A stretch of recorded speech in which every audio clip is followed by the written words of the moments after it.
परम पूज्य संत श्रोमणी श्रवण कुल तिलक आचार्य भगवान श्री विद्यासागर जी महाराज की, परम पूज्य गुणायतन प्रणेता प्रखर वक्ता भावना योग प्रवर्तक गुरुवर श्री प्रमाण सागर जी महाराज की, समस्त मुनि संघ की। शंका समाधान के आज के इस सत्र में आप सभी का हार्दिक अभिनंदन। इससे पूर्व कि हम आज के सत्र को गति प्रदान करें, चलते हैं पूज्यपाद गुरुदेव के चरणों में, करते हैं अपना नमन अर्पित इस भाव से कि हम सब भी हो सके संयम से चर्चित। सभी लोग हाथ जोड़ेंगे, मस्तक झुकाएंगे और मेरे साथ बोलेंगे, हे गुरुदेव नमोस्तु नमोस्तु नमोस्तु। सबको बातें चार बताने, पथमूढ़ों को राह दिखाने, गुणायतन से निकले गुरुवर रांची आए हमें जगाने। बंधुओं, जैसा कि आप सबको विदित है कि एक ओर सम्मेद शिखर जी में सिद्ध क्षेत्र में गुणायतन अपना विराट स्वरूप प्राप्त कर रहा है, वहीं दूसरी ओर पूज्यपाद गुरुदेव के चरणों में मानस पटल में यह भाव आया कि गुणायतन सिर्फ एक जड़ तीर्थ ना हो, अपितु जंगम तीर्थ बने और घट घट में गुणायतन बन सके, हर व्यक्ति गुणायतन बन सके। इस भाव से निरंतर गुरुदेव विहरमान है। और आज विहार करते हुए पूज्यपाद गुरुदेव रांची के पार्श्वस्थ भगवान Mahavir hospital and research centre Medica Ranchi में सायंकालीन अपना प्रवास कर रहे हैं और यहीं से शंका समाधान हो रहा है। और कल रांची वालों को सौभाग्य मिलने जा रहा है पूज्यपाद गुरुदेव का मंगल आगवानी करने का। पूज्यपाद गुरुदेव कल मंगल प्रवेश करेंगे रांची नगर में। बंधुओं, गुणायतन अपना विराट आकार ले रहा है और इसको देखते हुए सभी लोगों का मनोभाव बनता है कि गुणायतन से संबद्ध हो और अपना श्रेष्ठतम देके अपने जीवन को धन्य कर सके। आज गुणायतन से सूत्रधार के रूप में संबद्ध हुए हैं श्री दिलीप शशि आदित्य बाकलीवाल रांची से।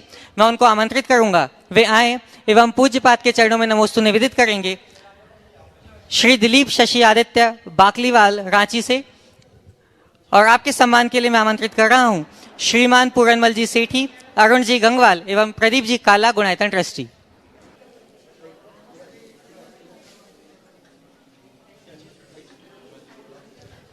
मैं चाहूंगा कि श्रीमान पूरणवल जी सेठी, गुणायतन ट्रस्टी, वे भी सम्मानकर्ता के रूप में यहाँ आए।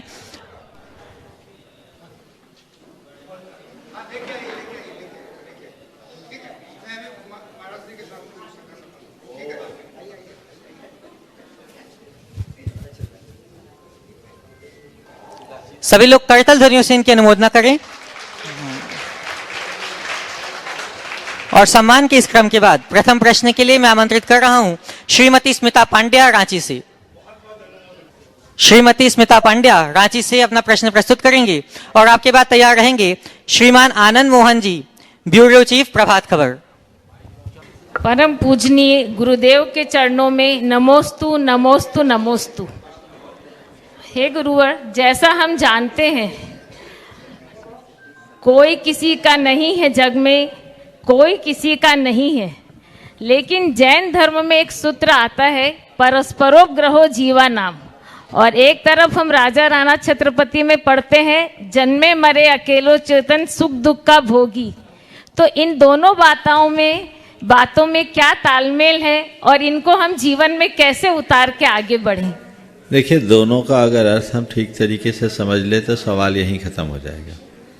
परस्परोपग्रहो जीवानाम का मतलब यही है कि जीव एक दूसरे के उपकार में निमित्त बन सकता है, कर्ता नहीं। हम जो भी काम करें कर्ता बनकर ना करें, निमित्त भाव से करें। हम जितना बन सके सबके साथ रहें, सब में हिल मिल के रहें, सबका सहयोग और सहायता करें, पर अपेक्षा कभी किसी से न रखें। ये इसका सार है। नमोस्तु। श्रीमान आनंद मोहन जी, ब्यूरो चीफ, प्रभात खबर दैनिक, वे उपस्थित होंगे और आपके बाद तैयार रहेंगे सरोज जी पांड्या रांची से। पूज्य महाराज जी के चरण में सबसे पहले वंदन नमन। और हम सबों का सौभाग्य है कि आप आज रांची में दर्शन दिए और विहार करते हुए यहाँ तक पहुँचे, ये परम सौभाग्य हम लोगों का। गुरुजी, पहला सवाल मेरा ये है कि धर्म जो है एक सांस्कृतिक अभ्युदय का, सांस्कृतिक जागरण का, और कहें कि धर्म एक उमंग का, और वो उन्माद बन जाता है कभी कभी। धर्म सहिष्णुता का, समरसता का, लेकिन वो बाजार बन जाता है कभी। मुनि करोड़ों के हो जाते हैं उनके प्रवचन, धर्म के नायक, और मंदिर में भगवान का दर्शन हजारों में, तो ये धर्म बाजार से कैसे दूर हो, बाजार ना बने? बहुत अच्छा सवाल आपने उपस्थित किया। देखिए, सबसे पहले जो आपका पहला सवाल है कि धर्म उमंग की जगह उन्माद का कारण क्यों बनता है। धर्म तो सदैव उमंग और प्रेरणा ही उत्पन्न करता है। उन्माद धर्म नहीं, धर्मांधता कराती। तो जब मनुष्य के हृदय में धर्मांधता बढ़ जाती है तो उन्माद ही बढ़ता है। सच्चे अर्थों में धर्म रहेगा तो उमंग ही रहेगी। ये बात हृदय में बैठा लेने की है। जहाँ उमंग की तरंग है वहीं धर्म है, और जहाँ उन्माद है वहाँ धर्मांधता है। धर्म सहिष्णुता और समरसता का ही आधार है। लेकिन आपने जो कहा धर्म को बाजार बना दिया गया, धर्म कभी बाजार नहीं बन सकता। सच्चे अर्थों में देखा जाए, बाजार में धर्म आ जाए तो पूरा संसार बदल जाए। ये जो दिख रहा है ये धर्म नहीं, ये परिग्रह की बढ़ी हुई आसक्ति है। आज भी ऐसे हैं जिनको दुनिया से कुछ लेना देना नहीं है। जहाँ धर्म है वहाँ किसी भी प्रकार की आसक्ति नहीं, पूर्ण वीतरागता, ये धर्म का चरम आदर्श है। हमें उसे विकसित करने का प्रयास करना चाहिए। मंदिरों में जहाँ तक आपने बोला, वो एक श्रद्धा का आयतन है। यदि कोई अपना सर्वस्व समर्पित करता है तो हमें उसका स्वागत करना चाहिए। लेकिन मंदिर के द्वार सबके लिए खुले रहना चाहिए, चाहे बड़ा हो या छोटा। अब भगवान के दरबार में ऐसा सब जगह होता ही। आप और पूछ सकते हैं। बहुत अच्छा। एक जो चीज़ें अभी चल रही हैं या दिखता है हम लोगों को, तो अब लगता है कि इस दौर में धर्म पर जितना आक्रमण है और तकनीकी रूप से जो आक्रमण है, टेक्नोलॉजिकल आक्रमण जो है, वो कभी मुगलों के आक्रमण या और जो अलग धर्मों के आक्रमण हुए होंगे उससे तीखा, तीव्र और ज़्यादा नुकसानदेह है। जैसे जो टेक्नोलॉजी का मैं जैसे कह रहा हूँ, जिस तरह की OTT पे चीज़ें आ रही हैं, या फिर एक किस्म का जिस तरह की व्यवस्था है व्हाट्सएप यूनिवर्सिटी में लोगों की, मतलब एक अलग किस्म का यूनिवर्सिटी खुल गया है। तो इन चीज़ों में धर्म के प्रति लोगों का आग्रह, धर्म के प्रति लोगों का दृष्टिकोण कैसे बदले, क्योंकि लोगों के पास फुर्सत नहीं है अपने बच्चों के लिए, तो धर्म तो बहुत ऊंची चीज़ है। तो ये एक बिल्कुल सही बात आपने उपस्थित की है। मेरा मानना है कि पुराने समय में जितने भी आक्रमण हुए वो धर्म पर नहीं, धर्मायतनों पर हुए। उनसे धर्म को क्षति पहुंची, इसमें कोई संशय नहीं, लेकिन उतनी क्षति नहीं पहुंची क्योंकि उनने हमारे धर्मायतन तोड़े पर हमारी श्रद्धा अविचल बनी रही। वो हमारी श्रद्धा को नहीं तोड़ पाए, वो हमारी सांस्कृतिक निष्ठा को नहीं हिला पाए। उसका ये परिणाम निकला कि बड़े बड़े आघातों के बाद भी आज हमारी आस्था सुरक्षित है, हमारी परंपरा सुरक्षित है। लेकिन वर्तमान में जो अपसंस्कृतियों का दौर, अपसंस्कृतियाँ जिस तरीके से पांव पसारने लगी और टेक्नोलॉजी के माध्यम से जिस तरह से अपसंस्कृतियाँ परोसी जाने लगी है, इससे हमारी सांस्कृतिक निष्ठा हिल गई। ये बहुत खतरनाक है। ये मनुष्य की सोच को बुरी तरह प्रभावित कर रही है, भौतिकवादी बनाई। और जिस दिन मनुष्य पूरी तरह भौतिकवादी सोच से ग्रसित हो जाएगा, उस पर सबसे पहला प्रभाव उसकी संवेदना पर पड़ेगा। वो संवेदनहीन होगा, और जहाँ संवेदन शून्यता आएगी, संवेदनहीनता आएगी, वहाँ हिंसा और क्रूरता जैसी दुर्वृत्तियाँ अपने आप पनप जाएगी, जो पूरी मानव जाति के लिए बहुत भयावह होगा। इसलिए आज सबसे बड़ी आवश्यकता है मानव मात्र में मानवीय मूल्यों की प्रतिष्ठा का, उनकी सांस्कृतिक चेतना के जागरण का। धर्म इस कार्य के लिए पूरी तरह सक्षम है।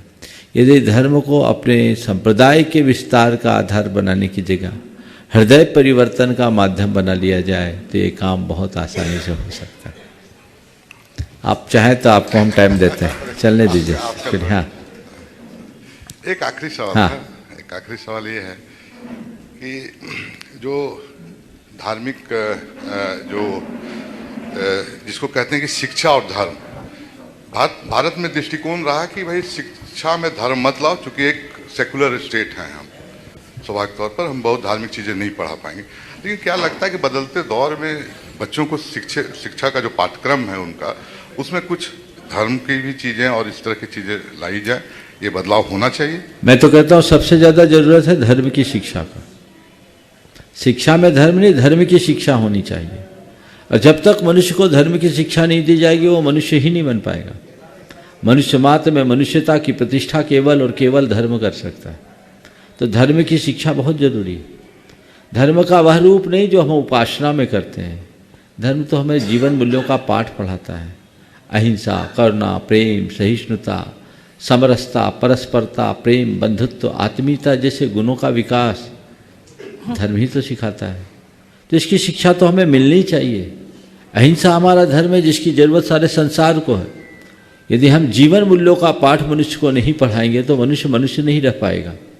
भारत की संस्कृति का ये मूल तत्व था जो ये कहा जाता था सत्यम बद्ध धर्मम चर।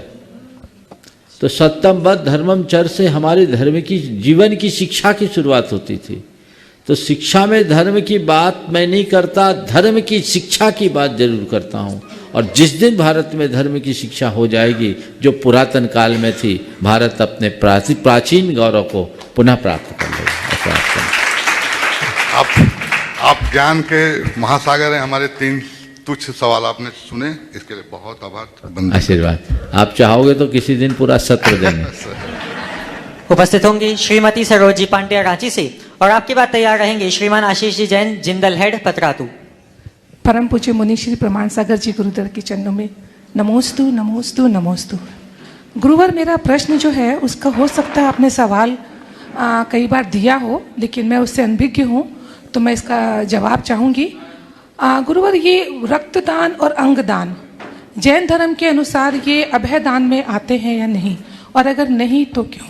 मैंने अनेक बार इसका उत्तर दिया है। मैं एक ही बात कहता हूँ, सब काम को धर्म अधर्म से जोड़कर नहीं देखना चाहिए। जो मानवीय संवेदनाओं से जुड़ी हुई बातें हैं उन्हें केवल मानवीय भावनाओं से देखना चाहिए। उन्हें पुण्य पाप धर्म अधर्म की भावना से ऊपर उठकर हम क्यों नहीं देखते? तो इसकी चर्चा होती है, जैसे हम अगर जो ज़्यादा चर्चा करते हैं वो सब शास्त्र के सार को न समझने के कारण करते हैं। उसकी चर्चा की जरूरत ही नहीं है। और चर्चा तो करते हैं, जब जरूरत पड़ती है तो कुछ नहीं देखते। इसलिए ये सब चीज़ें चर्चाएं नहीं करें। मानवीय मूल्यों की बात है, हमें इसे बहुत व्यापक दृष्टिकोण से देखना चाहिए। ये कतई हम हर काम पुण्य पाप के लिए नहीं करते। जहाँ मानव मात्र की रक्षा की बात होती है, मानवीय मूल्यों की बात होती है, मानवीय संवेदना की बात होती है, वहाँ हमें इनसे ऊपर उठना चाहिए। नमोस्तु गुरुवर, नमोस्तु गुरुवर। श्रीमान आशीष जी जैन जिंदल हेड पतरातू से अपना प्रश्न उपस्थित करेंगे और आपके बाद तैयार रहेंगे एडवोकेट श्रीमान अवधेश जी जैन। नमोस्तु गुरुजी। नमोस्तु महाराज। जमाना बहुत अजीब है, जमाना बहुत अजीब है। नाकाम लोगों से बहुत जलता है, नहीं कामयाब लोगों से जलता है और नाकामयाब लोगों को चलता है। अच्छा क्या आप यही बोलना चाह रहे थे? बोलिए। जमाना बड़ा अजीब है महाराज जी। नाकामयाब लोगों का मजाक उड़ाता है और कामयाब लोगों से जलता है। फिर भी हम हर काम यही सोचते हैं कि जमाना क्या कहेगा और प्रभावित भी होते हैं। हम कैसे इससे उभरे, हमें आपका मार्ग अपेक्षित है। इसको जमाना मान लो और अपना काम जमाने में लग जाओ। समझ गए? ये जमाना की मांग। चलिए गुरु, मेरा एक क्वेश्चन और है, क्योंकि मैं हमेशा समाज से दूर रही हूँ, सर्विस में रहते हैं, तो मैं ये जानना चाहती हूँ कि चतुर्दशी और अष्टमी हमारा एक पर्व के रूप में मनाते हैं, तो और दिनों से ये इतना अलग क्यों है? ये बड़ा महत्वपूर्ण दिन है। अष्टमी अष्टकर्म के विनाश का और चतुर्दशी 14 गुणस्थानों के पार होने का प्रतीक है। इसलिए इस तिथि को पर्व तिथि के रूप में गिना गया और इस दिन विशेष साधना किया गया। और इस पर एक वैज्ञानिक शोध हुआ। बहुत पहले मैंने एक शोध लेख पढ़ा था, उसमें बहुत ही अच्छी बात लिखा कि इस धरती पर जैसे 2/3 जल तत्व है, 1/3 ठोस तत्व, इसी तरह हमारे शरीर में भी 2/3 जल तत्व है और 1/3 ठोस तत्व। जैसे चंद्रमा की कलाओं से समुद्र का जल स्तर प्रभावित होता है, वैसे ही हमारे शरीर का जल स्तर भी, जल तत्व भी चंद्रमा की किरणों से प्रभावित होता है। मन और चंद्रमा का बड़ा गहरा संबंध है। उसमें उन्होंने एक डायग्राम बनाकर ये बताया कि अष्टमी, चतुर्दशी, एकादशी, पंचमी और 15 इन तिथियों पर धरती का जल तत्व उफान पर रहता है। तो ये शोध मूलतः अमेरिका के लोगों के लिए किया गया। वहाँ शीतकटिबंधीय देश होने के कारण सर्दी के शिकार लोग ज़्यादा होते हैं। तो पाया गया कि और दिनों की तुलना में इन तिथियों में हमारे शरीर में जल तत्व का उफान होता है। तो उसमें उन्होंने इस बात को विशेष रूप से लिखा कि इसीलिए भारतीय परंपरा और खासकर जैन परंपरा में इन दिनों उपवास किया जाता है या एकासन करते हैं अथवा हरि नहीं लेते। यानी इन दिनों हम जल तत्व की हमारे लिए ज़रूरत नहीं है। अन्य दिनों की तुलना में यदि इन दिनों हम उपवास आदि करेंगे तो हमारा हरासमेंट कम होगा। ये इसका दृष्टिकोण। जय गुरु। उपस्थित होंगे एडवोकेट श्री अवधेश कुमार झा और आपके बाद तैयार रहेंगी श्रीमती उषा जी अजमेरा गया से। देव के चरणों में वंदन अभिनंदन। मेरा प्रश्न छोटा सा है गुरुदेव, धर्म एवं पंथ में बेसिक अंतर क्या है? और जैन जो परंपरा है ये मूलतः धर्म के श्रेणी में आए या हम इसको पंथ के श्रेणी में भी मान सकते हैं? और दूसरा प्रश्न है, हम जैन मतावली में से नहीं है, इसलिए कुछ बेसिक प्राइमरी स्तर के कुछ पुस्तकों को भी सजेस्ट किया जाए हम लोगों के लिए। बहुत सुंदर। देखिए, आपका जो पहला सवाल है धर्म और पंथ, ये क्या है? धर्म हमारे अंतरंग की परिणति है। धर्म वह है जो धारण किया जाए। और जब किसी एक विश्वास या एक विचार के साथ हम कुछ अपना लेते हैं वो धर्माचरण होता है। और धर्माचरण करने वालों के समूह का नाम पंथ पड़ जाता है। धर्म का संबंध पंथ से नहीं है, धर्म का संबंध पथ से है। धर्म रास्ता दिखाता है और पंथ रास्ता पर चलने वाले बनाते हैं। तो कोई भी धर्म जब चलता है, उस धर्म के साथ जब अनेक छोटे छोटे मान्यताएं जुड़ती है तो वो पंथ का रूप ले लेता है। जहाँ तक जैन धर्म की बात है, जैन धर्म भारत के प्राचीनतम धर्मों में से एक है। भारत के इतिहास को यदि तटस्थ भाव से देखा जाए तो आप पाएंगे कि जैन धर्म वैदिक युग से भी पुराना है। इसे प्राग वैदिक धर्म के रूप में प्रतिष्ठापित किया गया है। कुछ लोग हैं जो इतिहास की बातों को अनदेखी कर अथवा अपने सांप्रदायिक अभिनिवेशवश ये कहते हैं कि जैन धर्म एक पंथ है। जैन धर्म पंथ नहीं है, जैन धर्म है। जैन धर्म में अनेक पंथ हैं, ये चलते रहते हैं विभिन्न धर्मों में। और आपने पूछा है जैन धर्म की बेसिक बातों को जानने के लिए, तो आपको हमारी पुस्तक है जैन धर्म और दर्शन, हो सकता भी आपको यहाँ उपलब्ध हो जाए, आप उसे जरूर पढ़ें। धन्यवाद गुरुदेव। उपस्थित होंगी गुणायतन ट्रस्टी श्रीमती उषा जी अजमेरा गया से और आपके बाद तैयार रहेंगी श्रीमती अरुणा जी जैन रामगढ़ से।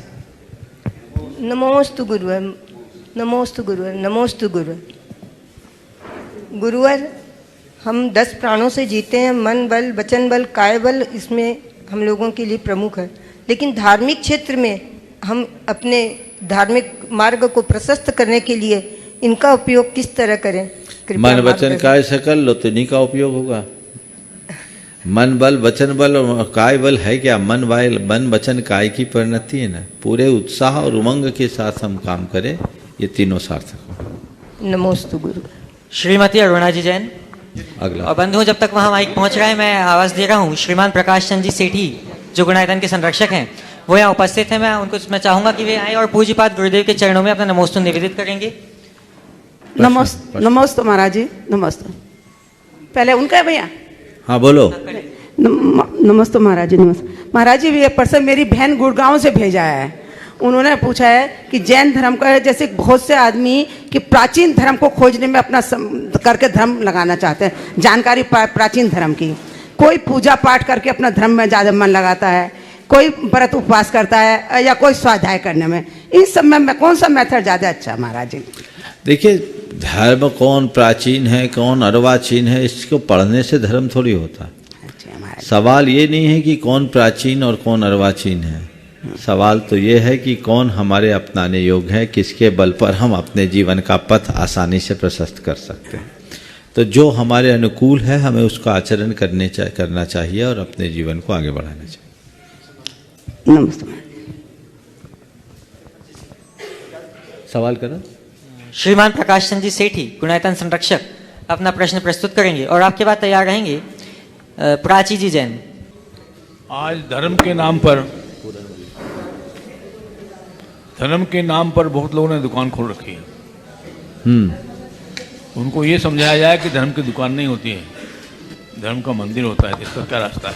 देखिए, लोग दुकान खोलने वाले खोल रहे हैं, खोलने दीजिए। आपको ये क्या कौन सी चीज़ खरीदने की है, कौन सी चीज़ नहीं खरीदने की, ये तो विवेक रखिए। दुकानें हमेशा खुलते रहेगी, उन्हें बंद नहीं करा सकते। विवेक तो खरीदारों के अंदर होना चाहिए। प्राची जी जैन अपना प्रश्न प्रस्तुत करेंगी और उनके बाद मैं चाहूंगा कि श्रीमान पूरणमल जी सेठी, जो यहाँ रांची समाज के सक्रिय कार्यकर्ता हैं, अपनी बात करें, अपने कुछ बात रखेंगे। सबसे पहले मैं आपको जानकारियाँ दे दूं, ये जो हॉस्पिटल, जो भगवान महावीर हॉस्पिटल है, ये महाराज प्रमाण सागर जी के सानिध्य में 2008 में इसकी नींव रखी गई थी और आज इन्हीं के आशीर्वाद से आज देख रहे हैं आप, जो हम लोगों की शुरू में परिकल्पना थी कि हम लोग 10,000 स्क्वायर फीट का एक छोटा सा हॉस्पिटल बनाएंगे, 10,000 स्क्वायर फीट का एक छोटा सा हॉस्पिटल बनाएंगे। आज वो 1,30,000 स्क्वायर फीट का झारखंड का सबसे बड़ा हॉस्पिटल है। हमारे संस्था के 990 मेंबर सदस्य हैं इसके, और ये हॉस्पिटल अभी 280 बेड का है, जो कि झारखंड का सबसे बड़ा हॉस्पिटल है। इसमें प्योर वेजिटेरियन कैंटीन है। कोई भी डॉक्टर प्रिस्क्रिप्शन जो लिखता है उसमें कोई भी नॉन वेज की कोई चीज़ नहीं लिखता है सब। और जो कैंटीन है वो प्योर वेजिटेरियन है। जब से खुला है आज तक वेजिटेरियन कैंटीन चलती है, वो चलाते आ रहे हैं। अपने हॉस्पिटल में 10% डिस्काउंट, कोई भी जैन हो चाहे उसको यहाँ इलाज में 10% डिस्काउंट स्वतः मिलता है। वो श्वेतांबर हो, दिगंबर हो, जयसवालपुर, कोई भी जैन हो, जैन होने चाहिए, उसको 10% डिस्काउंट मिलता है। अपने जो तीर्थयात्री आते हैं, वो यदि शिखरजी वगैरह जाते हैं, कोई बीमार पड़ जाते हैं या कोई एक्सीडेंट हो जाता है, कुछ हो जाता है, यदि अपने हॉस्पिटल में आते हैं तो उनका हम लोग फ्री में ट्रीटमेंट करते हैं, कोई उनसे पैसा नहीं लिया जाता। अपने साधु संत या माताजी वगैरह कोई भी जो आती हैं यहाँ पे और उनको कोई ट्रीटमेंट की कुछ भी ज़रूरत होती है, उनका भी सब तो वो तो होना ही है वैसे फ्री में, उनका भी सब फ्री में होता है। कोई यह नहीं होता है, कोई मतलब चार्जेस नहीं होता है, चाहे वो ब्रह्मचारी भैया हो, साधु संत हो, कोई भी हो। एक यहाँ पे कोई भेदभाव भी नहीं किया जाता है, कोई भी जाति का हो, कोई भी हो। हम लोग यहाँ पर साल में करीब 1.5 करोड़ रुपया उनको छूट में सहयोग करते हैं इलाज में, 1.5 करोड़ रुपया का। उसमें कोई भी भेद, उसमें कोई जैनी होगा, ऐसा कुछ नहीं है। वो मुसलमान भी हो सकता है, अन्य जाति का भी, कोई भी जाति का हो सकता है। हमारी संस्था, वो जो 1.5 करोड़ मैंने बताया, और इसके अलावा हमने 65 लाख रुपया का हम लोग अपनी संस्था के जो मेंबर हैं हमारे, उनको हम लोग कूपन देते हैं, जिनके वो कूपन यदि किसी आप गरीब अपने कर्मचारी को, आसपास के पड़ोसी को और को दे सकते हैं, और उनका इलाज में वो जो भी उनको देंगे उनको यहाँ पर छूट मिलेगी उसकी। उसमें एक ही शर्त है कि वो अपने जो मेंबर हमारे, वो कूपन अपने यूज नहीं करते हैं, वो दूसरों के लिए है, गरीब इनके लिए। अपना हॉस्पिटल भगवान महावीर हॉस्पिटल नागरमल मोदी सेवा सदन में जो मेटर्निटी वार्ड है, उसमें साल में 6 लाख रुपया वहाँ डोनेट करता है। जो गरीब महिला प्रसूति के लिए आती हैं उनको हेल्प किया जाता है इसके लिए। वो लोग मेडिका नागरमल मोदी सेवा सदन हेल्प करता है, अपन उसको रिम्बर्स करते हैं, साल में 6 लाख रुपया। बहुत सी ऐसी महिला आती हैं जिनके पास 10-15 हज़ार रुपये भी नहीं रहते हैं, उनके लिए वो बहुत बड़ा काम होता है। उसकी बात करो हॉस्टल की। हाँ, एक अपन यहाँ पर गर्ल्स हॉस्टल खोल रखा है, जो जैन बच्चियों के लिए है अभी, वो उसमें हम लोग बहुत कम रेट उनसे लेते हैं। अपने जैन मंदिर के पास में है वो, आपने देखा होगा, रांची एक्सप्रेस गली में वहीं पे है। तो मैं आप सबसे ये रिक्वेस्ट करता हूँ कि कोई भी बच्ची जो यहाँ पढ़ती है उसको रहने की सुविधा नहीं है, वो वहाँ उनको आप भेज सकते हैं। हम लोग उनको रहने की सुविधा, वेजिटेरियन खाना सब प्रोवाइड करते हैं। अपने यहाँ पर इसी बिल्डिंग में ये हॉस्टल है, ये जो अटेंडेंट आते हैं मेडिकल हॉस्पिटल में, उनके लिए हम लोगों ने अब जैन महावीर भवन नाम दिया, इसका महावीर भवन बनाया है। इसमें उनको बहुत कम रेट में रहने की जगह देते हैं। 85 बेड का अपना ये हॉस्टल है। इसी हॉस्टल के ऊपर में अपना एक आई हॉस्पिटल है जो अभी चालू हुआ है 8-9 महीना पहले। इसमें टोटल फ्री इलाज होता है। कोई भी ऑपरेशन का, रहने का, खाने का, दवा का कुछ भी पैसा नहीं लिया जाता। कोई भी आदमी आँख का इलाज करा सकता है यहाँ पे। एक हम लोगों ने 6 एकड़ जगह खरीदी है जिसमें हमारी स्कूल बनाने की योजना है, जो अपने पास बाउंड्री लगी हुई है, सिमलिया में है वो जगह। उसमें 6 एकड़ जगह है जिसमें हमने हमारा फ्यूचर प्लान है कि उसमें हम लोग ये करेंगे। एक छोटा सा और है, एक स्टेशन पे आपने देखा होगा एक छोटा सा ई रिक्शा चलता है अपना वहाँ पे, जो बाहर से अंदर प्लेटफॉर्म पे ले जाता है। प्लेटफॉर्म रोगी या कोई वृद्धजन है उनको वहाँ ले जाता है और वहाँ से वापस ला करके बाहर में देता है। एक ईसरी में आयुर्वेद चिकित्सालय चल रहा है जिसमें फ्री में दवा दी जाती है, फ्री में देखते हैं। ईसरी में अपने जो है वहाँ पे एक आयुर्वेद चिकित्सा चलता है। धन्यवाद। बहुत बहुत अच्छी जानकारी आपको। पूरन जी खड़े रहिए। दो ये बहुत अच्छा उपक्रम भगवान महावीर चिकित्सालय और रिसर्च सेंटर ट्रस्ट के माध्यम से संचालित हो रहा है। जब इसकी शुरुआत हुई थी तो कोई कल्पना भी नहीं थी, मेरी भी कल्पना नहीं थी, लेकिन आज जो बृहद रूप लिया और इसके साथ जो सेवा के उपक्रम आप लोग कर रहे हैं, इसे और ऐसी तरह कराते रहें और समाज लाभान्वित हो, यही सबको आशीर्वाद। चलो बंधु, हमारे बीच में प्रसिद्ध मूर्तिकार श्री अमिताभ जी बनर्जी हैं, यहाँ पे उपस्थित हैं, जो झारखंड सम्मान से सम्मानित है। मैं चाहूंगा कि ऐसी प्रतिभा यहाँ पे आए और पूज्य गुरुदेव के चरणों में नमोस्तु निवेदित करें। और आपके सम्मान के लिए मैं आमंत्रित कर रहा हूँ श्रीमान विक्रम जी काला, रांची से। श्रीमान अमिताभ जी बनर्जी प्रसिद्ध मूर्तिकार, झारखंड सम्मान से जो सम्मानित भी हैं। और आपके सम्मान के लिए, श्री अमिताभ जी बनर्जी के सम्मान के लिए मैं आमंत्रित कर रहा हूँ श्रीमान नरेंद्र जी पांड्या। और मैं चाहूंगा कि श्रीमान टीकमचंद जी छाबड़ा, रांची से, वे भी सम्मानकर्ता के रूप में जुड़ें।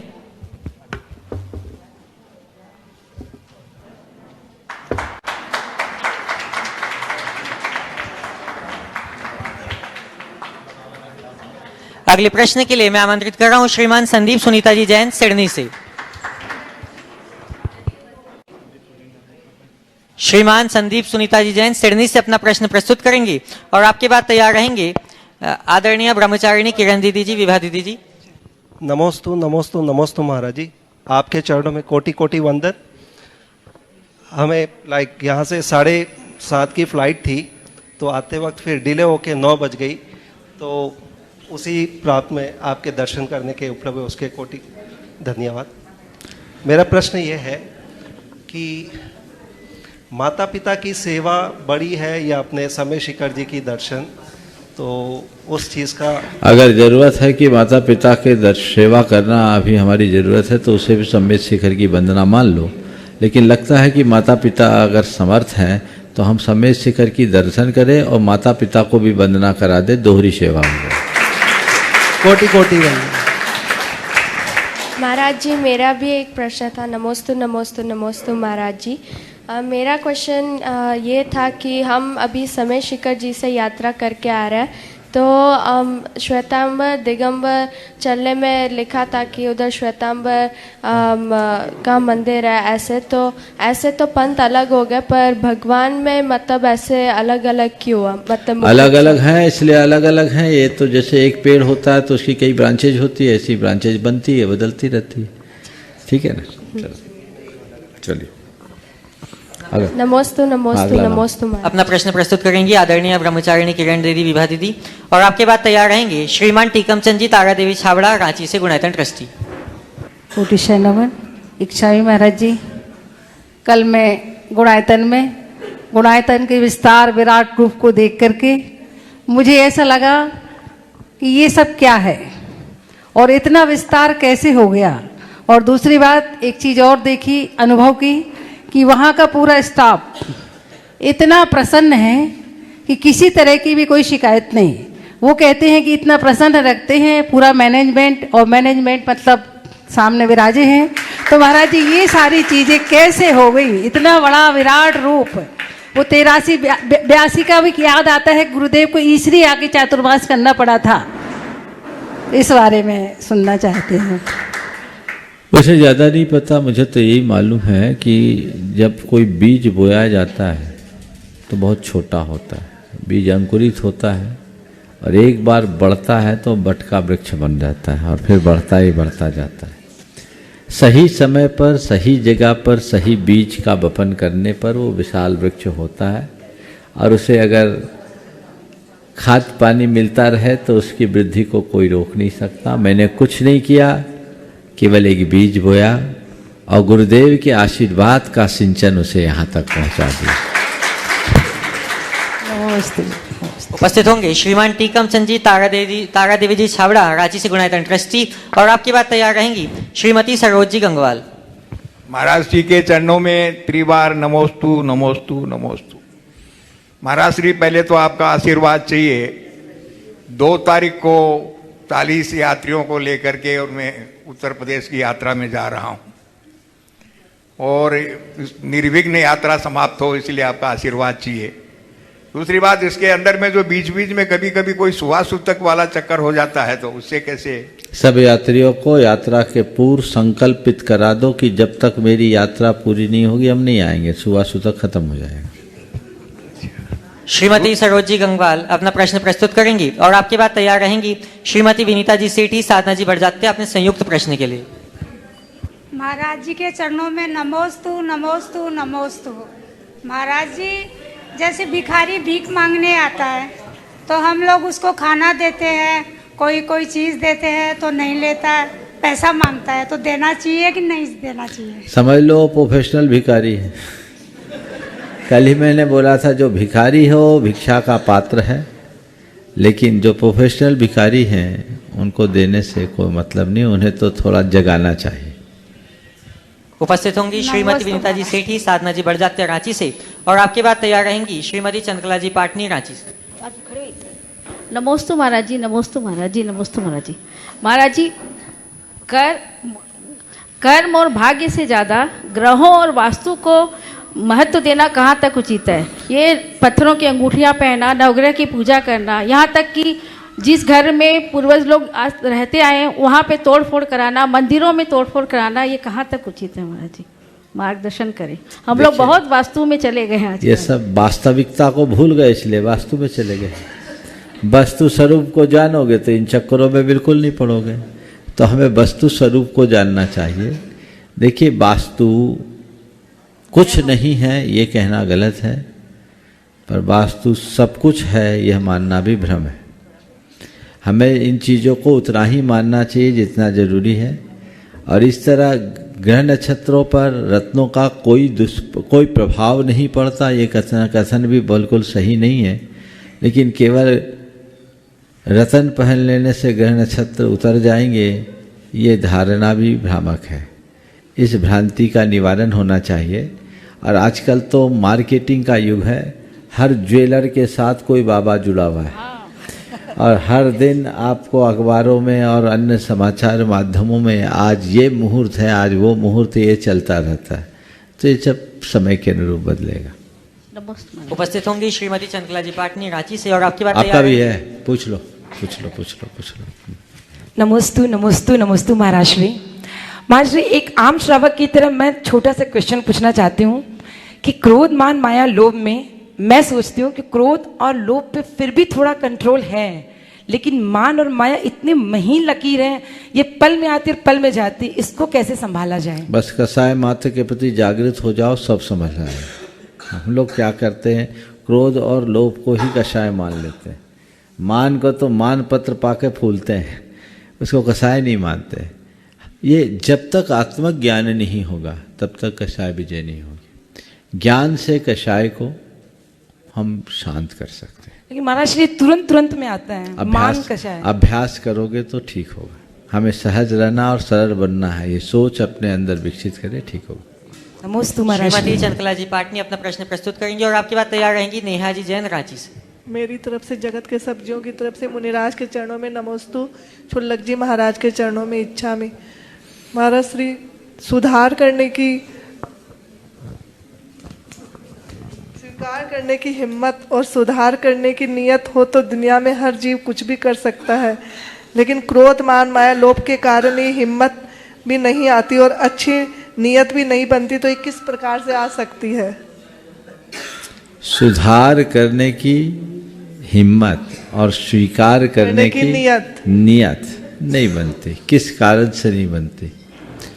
देखो, इन सब का जो मूल है वह है हमारे अंदर पलने वाला ईगो। ईगो एक ऐसी दुर्बलता है जो न स्वीकार करने देती है न सुधार करने देती है। जब मनुष्य के मन का ईगो दूर हो जाता है तो बड़ा आसानी से सब कुछ कर लेता है। आप अनुभव करो एक छोटे से बच्चे को, जिसका मन बड़ा सरल होता है, उसको जो बोलो वो स्वीकार लेता है और जैसा कहो सुधार लेता है। लेकिन जैसे जैसे बड़ा होता है उसका ईगो बड़ा होने लगता है। तो और आजकल के तो बच्चों में भी देखते हैं, अगर माँ कहीं कह दे बेटा सॉरी बोलो तो नहीं बोलेगा वो। तो ये दिक्कत है, इगोइस्ट हो गया। गिर जाएगा अकेले तो कुछ नहीं है, कोई देख लेगा तो रोएगा। ये ईगो है। तो ऐसे ईगो से बचना बहुत जरूरी है और अध्यात्म ही मनुष्य को अहंकार से मुक्त कर सकता है। उसके लिए आध्यात्मिक चेतना के विकास की जरूरत है। ये विकसित हो जाए तो उनका जीवन पूरी तरह बदल जाए। नेहा जी जैन रांची से और आपकी बात तैयार रहेंगी श्रीमती रीता जी जैन रांची से। नमस्ते महाराज जी, मेरा प्रश्न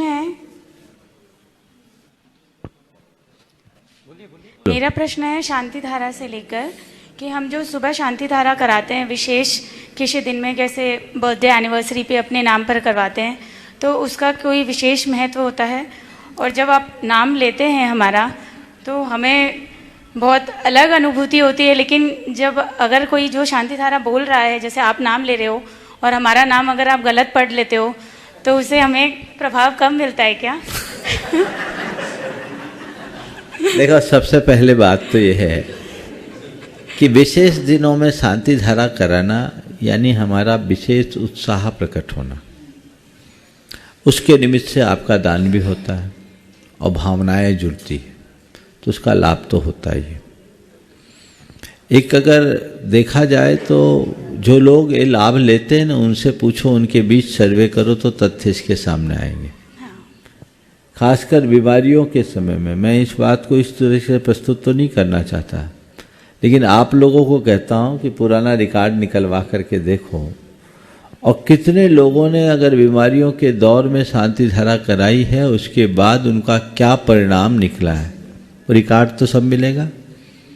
पिछले 2 सालों में कितने लोगों ने बीमारी में अपनी शांति धाराएं कराई और शांति धारा कराने के बाद उनको कितना लाभ हुआ, एक सर्वे करो तो समाज के बीच एक बहुत तथ्यात्मक रिपोर्ट आ सकती है। और इन सब का प्रभाव पड़ता है, नकारा नहीं जा सकता। हालांकि मैं ये बात पूरी तरह स्वीकार करता हूँ कि आयु को कोई नहीं टाल सकता, लेकिन बीमारी की चिकित्सा की तरह ये भी एक साधन है जो हमारे काम कर सकता है। आज श्रेष्ठतम चिकित्सा के बाद भी व्यक्ति को नहीं बचाया जा सकता। इसी तरह कितना भी मंत्र आराधन करे, किसी को अमर नहीं बनाया जा सकता, लेकिन उसके सेहत पर थोड़ा बहुत असर होता है, बहुतों में परिवर्तन है, ये पता लगाना चाहिए। अब नाम गलत बोल दिया तो आपने गलत भेज भी दिया, ये भी तो हो सकता है। उसका एक ही उपाय है कि सामने वाला गलत बोले, आप उसको सही सुन लो, मामला ठीक हो जाए। नमस्ते महाराज। श्रीमती रीता जी जैन अपना प्रश्न प्रस्तुत करेंगे और आपकी बात तैयार रहेंगी श्रीमान प्रदीप जी काला संपर्क प्रमुख। हेलो, महाराज श्री जी के चरणों में कोटि कोटि नमन। हम सभी का बहुत बहुत पुण्य का उदय है। हम सभी का असीम पुण्य का उदय है कि महाराज श्री के चरण हमारे रांची में पड़ रहे हैं। नमोस्तु नमोस्तु नमोस्तु। महाराज श्री कई बार भावना बोलते हैं कि भावना फलदायिनी, कई बार पूजा करते हैं, दर्शन करते हैं, तो हम ऐसा लगता है समाधि भक्ति पढ़ते समय आचार्य पूज्यपाद स्वामी की कि जैसे भगवान सामने सुन रहे हैं, तो आनंद आता है। लेकिन कई बार भाव उतना लगता भी नहीं है। बहुत बार महाराज श्री कुछ ऐसे सूत्र दीजिए कि ऐसा लगे साक्षात भगवान सुन रहे हैं, हमेशा आनंद की अनुभूति हो। बिल्कुल एक ही काम कर लो कि सामने भगवान उपस्थित है, ऐसी भावना जगा लो, अपने आप सुनेंगे। हम लोगों को जब भगवान की उपस्थिति का एहसास होता है तो हृदय के उद्गार बदल जाते हैं, लेकिन जब मूर्ति दिखती है तो स्थितियाँ बिगड़ जाती है। तो हमें भगवान की उपस्थिति का एहसास करना चाहिए। नमोस्तु महाराज श्री। श्रीमान प्रदीप जी काला, गुणायतन संपर्क प्रमुख, और आपकी बात तैयार रहेंगे श्रीमान अरुण जी गंगवाल। नमोस्तु गुरुदेव, नमोस्तु गुरुदेव। गुरुदेव, जैन धर्म के बारे में बहुत क्यूरियोसिटी है अन्य समाज के अंदर में, और वो मंदिर का दर्शन करना चाहते हैं, जैन धर्म के सिद्धांतों को भी जानना चाहते हैं, और जैन धर्म कैसे अहिंसा जो है विश्व शांति का प्रतीक हो सकता है, ये सारी चीज़ों को समझना चाहते हैं। तो क्या हमारे मंदिरों में कोई ऐसा समय जब हम दर्शन नहीं कर रहे होते हैं, 11 से 12 का समय दोपहर का, या रविवार के दिन का 1 घंटा 2 घंटा का समय, हम अन्य धर्मों के लिए, अन्य धर्मावलंबियों के लिए गाइडेड मंदिर का एक टूर समझ लीजिए, वो हमारे भगवान को देख सके, हमारे मंदिर को देख सके, हमारी आस्था को समझ सके, और बाद में हॉल में जाकर के वीडियो के माध्यम से जैन धर्म की मूल बातों को उन्हें समझा सकें, ताकि वो आगे भी इसकी रुचि ले सकें। तो क्या समाज को ऐसी व्यवस्था बनाना उचित रहेगा या इसको नहीं करना चाहिए? जैन धर्म को व्यापक बनाने के लिए एक अच्छा सुझाव है, अच्छा प्रस्ताव है, इस पर विचार होना चाहिए, बशर्ते वहाँ उन्हें सही जानकारी दी जा सके। आप लोग मंदिर तो जाते हैं, पर बहुतायत लोगों को खुद मंदिर की व्यवस्थाओं का और धर्म की मूलभूत बातों का पता नहीं रहता। तो कहीं ऐसा ना हो कि उल्टी ही बात हो जाए, तो मामला ही बिगड़ जाए। इसलिए इस पूरे प्रस्ताव पर विचार करके ये एक ऐसी व्यवस्था होनी चाहिए कि भले आप वर्चुअली सही, या आजकल तो सब AI के थ्रू सब चीज़ें हो सकती है, तो आप उनको तथ्यात्मक बातें जी गुरुदेव और एकदम प्रैक्टिकल एस्पेक्ट के साथ बताएं, तो ये बड़ी सफलता हो सकती है। तो स्टैंडर्ड वीडियो के माध्यम से हम हो सकता है। इसका प्लान पर काम होना चाहिए, इसका एक प्रोजेक्ट बनना चाहिए, और यदि लोग अट्रैक्ट हों और इस तरह काम करें तो हमारा तो प्रयास होना ही चाहिए। नमस्ते गुरुदेव। उपस्थित होंगे श्रीमान अरुण जी गंगवाल, प्रवक्ता गुणायतन, और आपकी बात तैयार रहेंगे श्रीमान प्रदीप जी बाकलीवाल, रांची से। नमस्ते गुरुवर। गुरुवर, बैड लक और गुड लक ये क्या है, और आप इसमें विश्वास करते हैं क्या, या कभी आपके साथ, क्षमा करेंगे गुरुजी, कभी आपको ऐसा लगा कि ये गुड लक है या बैड लक है, और अगर बैड लक है तो गुड लक में कैसे बदलें? देखिए, लक तो लक है, बैड और गुड हमने लगा दिया। बैड में भी लक है, गुड में भी लक है। अगर भाग्य पर भरोसा करते हो तो बैड और गुड दोनों पर भरोसा करना होगा, क्योंकि जब हम भाग्य और दुर्भाग्य कहते हैं तो ये मेरा दुर्भाग्य है। कई बार मनुष्य को अगर अच्छा अवसर मिलता है और वो उसका लाभ नहीं उठा पाता है, तो उसके मन में लगता है मेरा दुर्भाग्य है, मैं ये नहीं कर पाया, कुछ अफसोस जारी होता है। और कई बार ऐसा होता है कि अप्रत्याशित रूप से कोई बड़ा लाभ मिल जाता है, तो कहता है मेरा गुड लक है। तो ये हर मनुष्य के साथ आता है। ऐसा नहीं है कि कोई कितना भी शक्तिमान मनुष्य क्यों ना हो, कितना भी उच्च स्थान पर पहुंचा हुआ क्यों ना हो, उसे सदैव उस अनुकूलताएं ही प्राप्त होती हो। जीवन में प्रतिकूलताएं भी होती, लेकिन प्रतिकूलताओं के होने पर दो तरह की प्रतिक्रियाएं आती। कुछ लोग हैं जो अवसर चूक जाने के बाद बहुत पछताते हैं, और कुछ लोग हैं जो अवसर खोने के बाद अपनी समीक्षा करके आगे की सही योजना बनाते हैं। हमारे जीवन में भी कई ऐसे प्रसंग आए, जो चाहा वो नहीं हुआ, और जो होना था उस समय में अपनी बुद्धि नहीं हुई। समय की बात है, बनता है, बदलता है, पर हम लक का रोना नहीं रोते, हम सदैव आगे बढ़ना जानते हैं। जो लक का रोना रोता रहता है, गुड लक बैड लक करते ही अपने पूरी ज़िंदगी को बर्बाद कर देता है, और जो सही निर्णय लेकर आगे बढ़ता है वो जीवन में सफलीभूत हो जाता है। बैड लक को गुड लक में बदलने के लिए लगन बनाओ, ठान लो कि अगर ठीक है कोई अवसर खोया है तो मुझे खोए हुए अवसर से कुछ सीख लेना और आगे बढ़ना। नमस्ते। श्रीमान प्रदीप जी बाकलीवाल गुणायतन रांची से अपना प्रश्न प्रस्तुत करेंगे और आपके बाद तैयार रहेंगे। नमस्ते भगवान। महाराज जी, मेरा प्रश्न है, अभी आपने भी अपने समाधान के जरिए एक बात कही थी कि अध्यात्म के बारे में चर्चा की थी। महाराज जी, आज अक्सर हम लोग देखते रहते हैं, खासकर जो अभी तथाकथित बुद्धिजीवी लोग हैं या आजकल की जो युवा पीढ़ी है, वो बोलते हैं कि हम धर्म पर विश्वास नहीं करते, अध्यात्म पर विश्वास करते हैं। तो क्या महाराज श्री धर्म और अध्यात्म दो अलग अलग चीज़ें हैं? अलग अलग चीज़ें हैं तो अध्यात्म क्या है?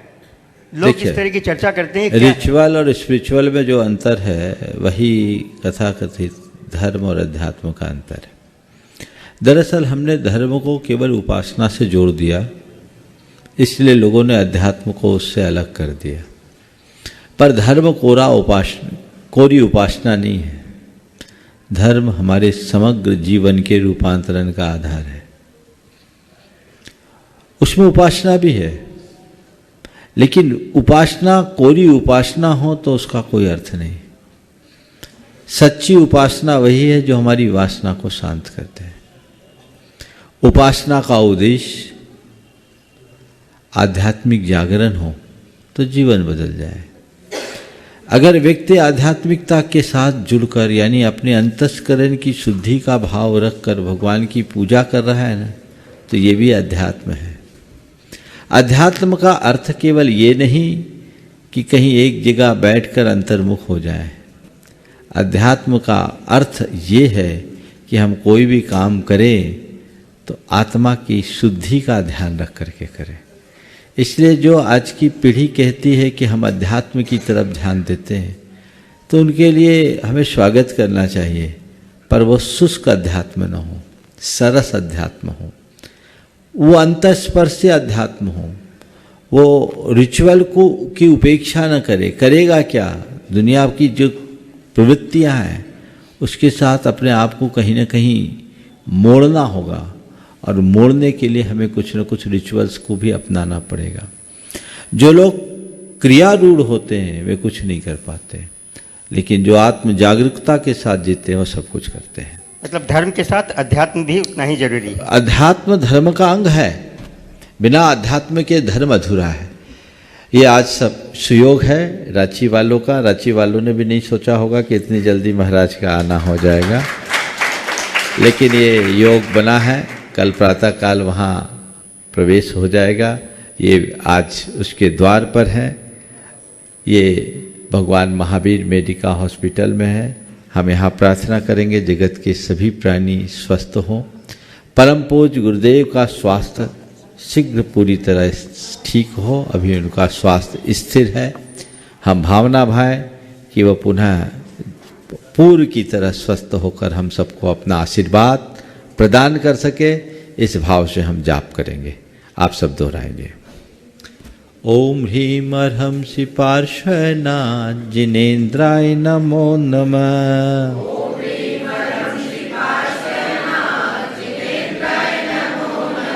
ओम ह्रीम अर्हं श्री पार्श्वनाथ जिनेन्द्राय नमो नमः। ओम ह्रीम अर्हं श्री पार्श्वनाथ जिनेन्द्राय नमो नमः। ओम ह्रीम अर्हं श्री पार्श्वनाथ जिनेन्द्राय नमो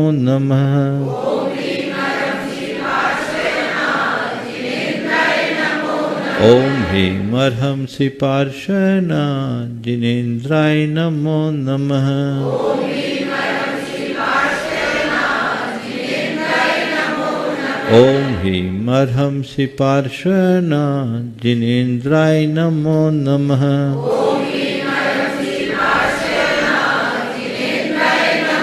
ओम ह्रीम अर्हं श्री पार्श्वनाथ जिनेन्द्राय नमो नमः।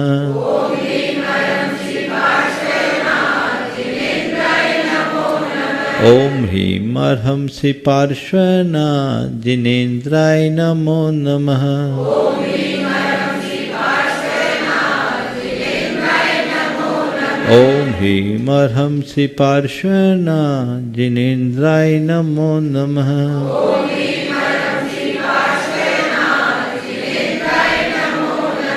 ह्रीं अर्हंसि पार्श्वना जिनेन्द्राय नमो नमः।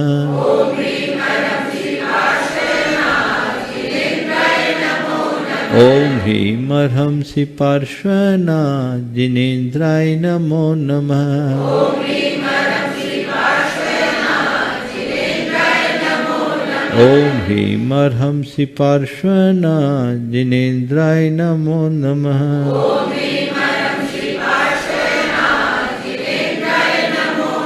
ओम ह्रीं अर्हंसि पार्श्वना जिनेन्द्राय नमो नमः।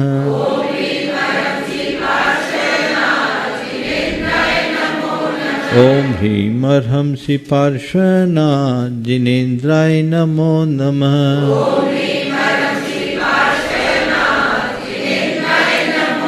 ओम ह्रीं अर्हंसि पार्श्वना जिनेन्द्राय नमो नमः।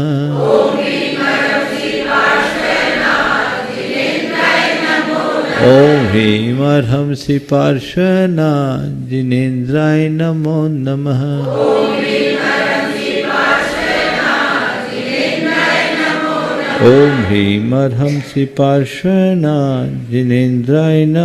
नमः।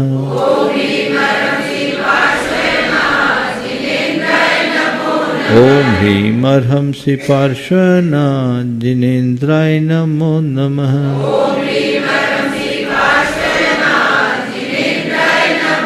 ओम ह्रीं अर्हंसि पार्श्वना जिनेन्द्राय नमो नमः।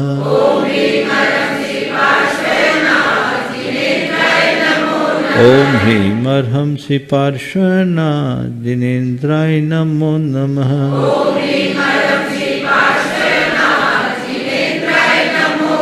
ओम ह्रीं अर्हंसि पार्श्वना जिनेन्द्राय नमो नमः।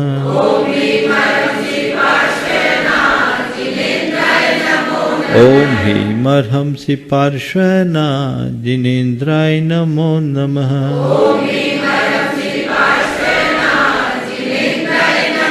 ओम ह्रीं अर्हंसि पार्श्वना जिनेन्द्राय नमो नमः।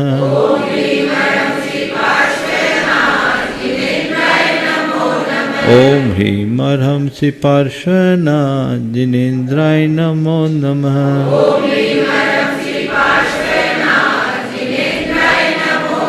ओम ह्रीं अर्हंसि पार्श्वना जिनेन्द्राय नमो नमः।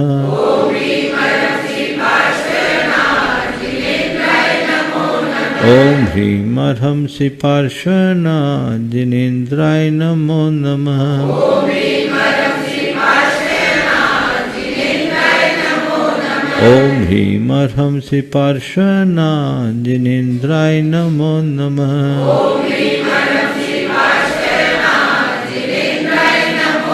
ओम ह्रीं अर्हंसि पार्श्वना जिनेन्द्राय नमो नमः।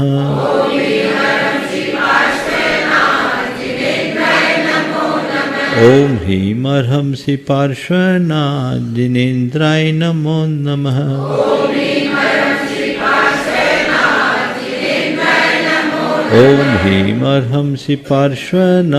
जिनेन्द्राय नमो नमः।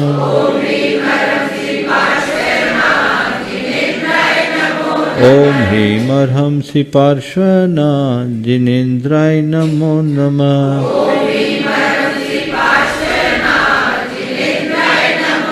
ओम ह्रीं अर्हंसि पार्श्वना जिनेन्द्राय नमो नमः।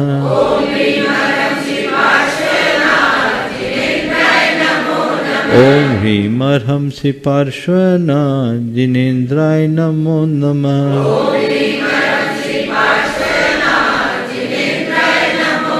ओम ह्रीं अर्हंसि पार्श्वना जिनेन्द्राय नमो नमः।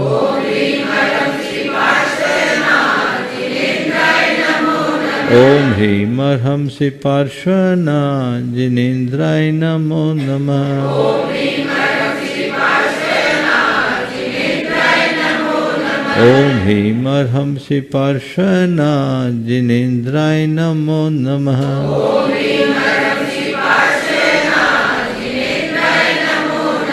ओम ह्रीं अर्हं श्री पार्श्वना जिनेन्द्राय नमो नमः।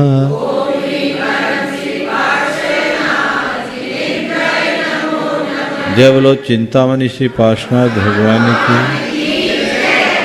परम पूज्य आचार्य गुरुवर श्री विद्यासागर जी महाराज की।